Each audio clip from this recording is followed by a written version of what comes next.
Hey, that was correct. Oh no, I was typing a Ah, very witty tweet actually, and obviously you rang, and whatever button I pressed damn. answered the call. So that tweet is going to have to wait. Hey, works for me. It's not even that funny anymore. I had time to think about it. We are rolling. And I'm rolling. Hi there everyone, welcome back to Objectivity. Today's very special guest is Matt Parker. Now hopefully you recognise Matt. He's been on Objectivity before. He has an incredibly successful YouTube channel, Stand Up Maths, and he's a best-selling author. But today, I hope we're going to show you a side of Matt you've never seen before as we show you some objects from his personal archive. That's right, isn't it, Matt? I would say personal archive. It's things that have ended up in my study and I've not put them away properly. All right, now the remit I gave you is what's the kind of stuff you would show someone like me if I came around to visit? Yeah, kind of things that I'm proud of and I want to subtly show off. So Okay. I've had a look around. I've grabbed a few objects.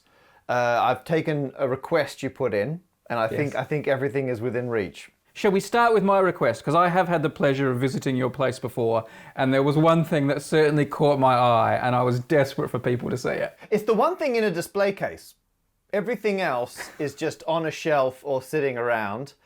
This I have put in a case, and it does link to, some people have noticed in recent videos I've made, there's a Jurassic Park. It's actually a VHS version of Jurassic Park that I found.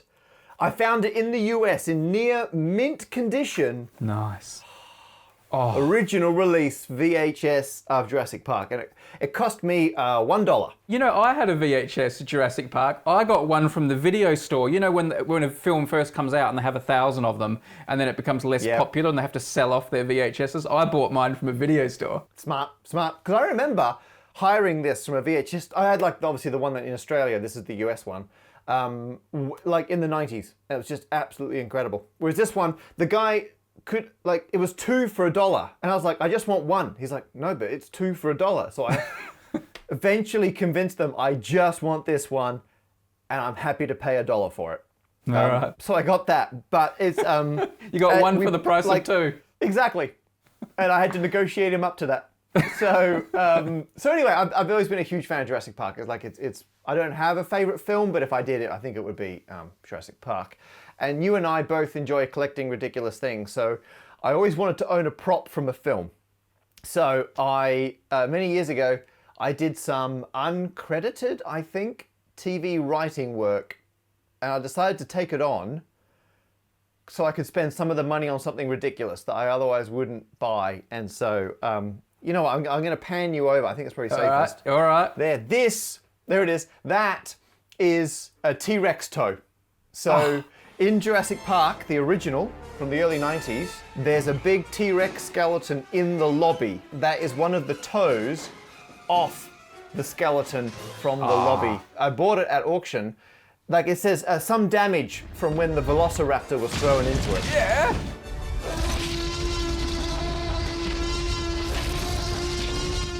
And then up here above it, Lucy, my wife, gave this to me for Christmas one year. It's one of the storyboard cards from when they were first laying out all the scenes for Jurassic Park. And you can see it's labeled, "The Raptor opens the door." And it's the shot from inside the kitchen of the raptor opening the door for the first time. And That's like an iconic scene from a I film know, full of iconic I know, scenes. it's so amazing. You know, that's what happens when you have best wife in the world. I think now that we've seen every piece of merchandise and memorabilia ever created that has anything to do with Jurassic Park, it's time for another object.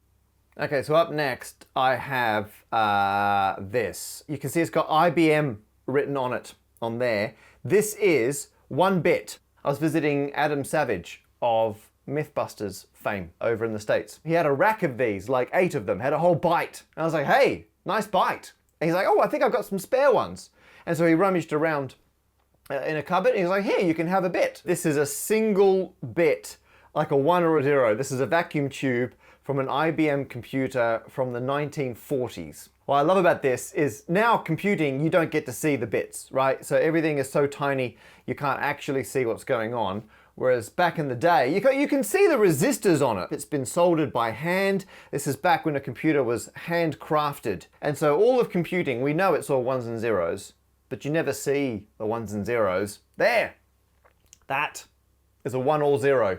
I worked out, because I weighed this, and a modern iPhone would weigh like 2 million tons or something ridiculous if this was still the size of the tubes. What else you got? Oh, okay, so what shall we do? Oh, you know what? Let me just yell at the door briefly to see if Lucy's within reach. Give me one. All right. Lucy? Okay, so my wife is just coming up the stairs, and I'm going to be shivering. You can have the chair, Oh. Yeah, no, Hello. Hey, Lucy. Drag. Nice. There you go. So just quickly, Brady's in there, even though it looks like he's over there. I'm actually here. That's with the white gloves. Exactly. Yeah, That's just with white gloves. how we're doing this. Of course, people watching will recognise Lucy, who's a very famous solar scientist and has been on Objectivity before. We realised we were both Objectivity alumni. Yeah. And so we figured, a reunion. Only one of you has a statue in the Royal Society, though. That's true. Yeah. Who knows which of us has a statue in the Royal Society? Probably the accomplished scientist. I thought we would do the next object would be our wedding rings. Our wedding rings are made from meteorite. So on Lucy's, it's a band of meteorite and then platinum on both sides, and then mine is just platinum backed. It's the Gibeon meteorite that fell in Namibia. So it's like a prehistoric fall. Loads and loads of metal, mostly iron. So it's kind of fun if you're near a magnet. Oh yes, yeah. Occasionally, magnetic things will just stick to the ring because it's a fancy iron ring at the end of the day. There was loads of it, just tons of this meteorite scattered across Africa, and so it's one of the cheaper meteorites, and so a lot of museums have it. Maybe you agree with that? Well, I don't know the cost of it actually. I don't know whether more of it means it's cheaper. I don't know if meteorites work on that scale. That's true. I don't Probably know they do. It's also like a Mars meteorite or a Moon meteorite's worth more than a bog standard outer solar system meteorite. You're right. Like a meteorite from Mars or from the Moon would be worth a lot more than a meteorite from just wherever's. Like another chunk of the asteroid belt. Why did you choose a meteorite as your ring? Is it just because for the nerdiness of it, or do you put some symbolism to it, like you're drifting through space together? I think it just seemed like what other metal would you use for your ring other than a meteorite? We didn't even contemplate anything else. No, we didn't. We were like, gold's great, don't get me wrong, and everything, like other metals. But I was like, nah, you want meteorite? That's a cool metal. Yeah, something that is... It's older than the Earth. Yeah. And whenever we go to a museum, they often have chunks of this meteorite. And so we'll go and reunite our rings with the chunk, because they've been separated. Like they've drifted together like for Shazzam. billions of years. Like Shazzam, exactly like Shazzam. Yeah. So I Thanks, will Lucy. field the rest of the questions. What else you got? Up next, I mentioned this to you before, but I don't think you've ever seen it. I have the Encyclopedia of Integer Sequences, as in, not the online Encyclopedia of Integer Sequences, the Encyclopedia of Integer Sequences. But this is it. This is the OEIS before it was O, and it's all printed out. So for people who don't know, the OEIS, the Online Encyclopedia of Integer Sequences, is kind of like the Wikipedia of numbers and number sequences. So it's like Matt is holding a Wikipedia printed out. All of maths, right there. So what they realized was, if you find something in maths, the problem is often, how do you know if someone else has already found that?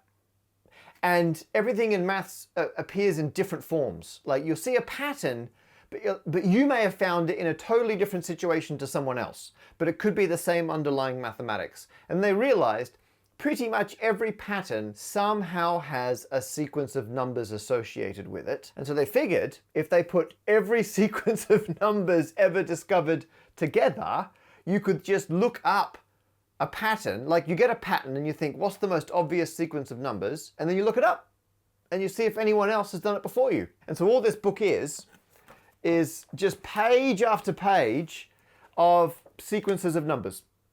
And they've all got a name. And sometimes there will be, the equations or whatever pertain to that sequence. Some more, like this one comes with a diagram. And so you look up your sequence. Now it's a lot easier. You go to the OEIS and you just type in your numbers. And I did this the other day. I found a sequence of numbers. I was trying to solve a problem and I put it in there and I found that someone else had solved the same problem in 1972. And I was able to find that because I looked it up in the OEIS. And so because it's just like such an amazing part of mathematics, you know, both research and just the culture of maths, I wanted to own one of the printed out copies. And so I bought one.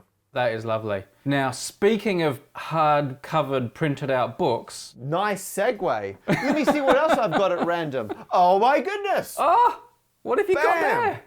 Wow. It's my own book. Although, to make this remotely interesting, I did get the US cover and the UK cover, which differ. You see on the UK one it says #1 Sunday Times bestseller, because they're very, very proud of that. The US one just says #1 international bestseller, which is publishing speak for wasn't a bestseller in America, but was somewhere else. And so that's how they translate that for the US cover. Matt, I did want to ask you something about having a book that comes out here in the UK first and then later in the States. Yep. And that is, well, first I want to ask you about the cover, because I really love the cover of Humble Pie in Britain with the plane with the wings on backwards. I love that cover. And they didn't go with that in America. They've gone with a bike with square wheels. Why? What was wrong with the plane? Okay, this is just between you, me, and all the Objectivity viewers. Don't spread this any further. Off the record, the publishers were worried not enough people would realise that this is wrong. Hang on, is that plane wrong? I know, exactly. Bit more in your face, the square wheels. And to be fair, some planes do have wings that point forward to make them deliberately unstable, which means they're more nimble when being manoeuvred. So, out of fairness, this is a possible, I mean, not like that with the engines and everything else, this type of plane, but technically, it's not strictly impossible. I want to know what country they're going to release your book in, where they look at the bike with square wheels and go, maybe people won't know that's wrong as well. Like, where does this end? That's the other crazy thing.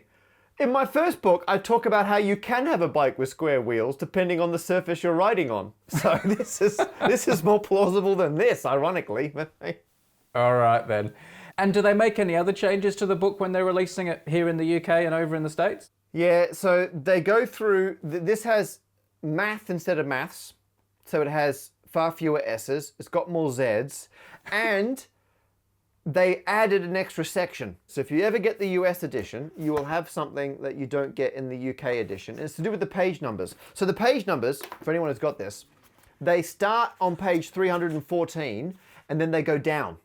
So the page numbers are in reverse order, which I think is very funny.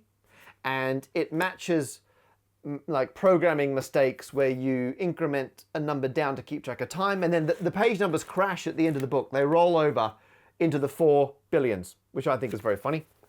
They did let me do the same thing in the US edition, except they insisted that I put a little description at the front explaining that the page numbers deliberately go down because they were worried people would complain that the book had been misprinted.